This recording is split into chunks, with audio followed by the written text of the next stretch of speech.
Hi hello मैत्रिणी, good morning. Shri Swami Samarth. मैत्रिणी, माझ्या ना आता घरातले सर्व काम आवरलेले आहेत आणि मी जाणार आहे थोडी बाहेर शॉपिंगसाठी. उद्या माझा बर्थडे आहे ना, त्यामुळे ना मी शॉपिंगला जाणार आहे. मालकाचा कॉल आलता ये म्हणून. इथे ना मी जाणे अगोदर ना मेहंदी भिजत घातली. मी केसाला मेहंदी लावणार आहे आणि इथं आलेली मी बाहेर.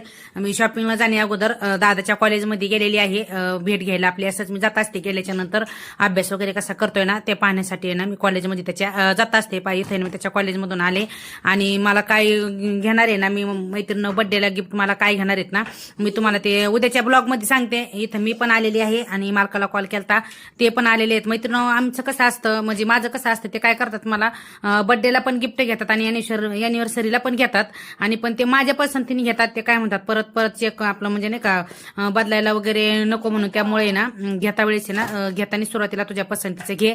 आणि तिथे मी दुकानात घेतलेलं आहे. काय घेतले तुम्हाला उद्या दाखवते. आणि इथं मी परत साडी घ्यायला आले होते. साडी पण घे म्हणली, पण मला काही साडी पाहिजे तशी आवडली नाही, त्यामुळे मी साडी कॅन्सल केली. आणि त्यांनी आम्हाला इथं सोडलं खायला आणि ते गेले पुढे. त्यांना ऑफिसमधून सारखा कॉल येत होता म्हणून ते गेले. आणि इथं बेबीने मी ना, आम्ही दोघा जणींनी ना नाश्ता खायला घेतला. भुका लागल्या होत्या. परत मग घरी यायच्या टायमाला निघले, पण दादाला कॉल केला कारण खूप वेळ झाला, 4-4:30 वाजले होत्या.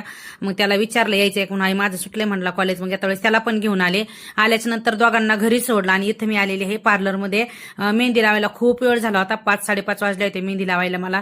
त्यामुळे मी जास्त वेळ घरी थांबले नाही, पहिली गेले आणि मेहंदी लावून आले. चला आता मैत्रिणी, मला मेहंदी लावून घरात परत स्वयंपाक करायचा आहे. 2-3 तास अशीच मेहंदी ठेवणार आहे डोक्याला. संध्याकाळी 9-9:30 वाजता झोपतवेळेस धुवून काढणार. चला मैत्रिणी, मग भेटू परत नेक्स्ट ब्लॉग मध्ये. तोपर्यंत आता मैत्रिणी, मी माझ्या उद्याचं बर्थडेचं पण थोडं राहिलेलं प्लॅनिंग करून घेते, म्हणजे मालकाला मला सांगायला इझी जाईल.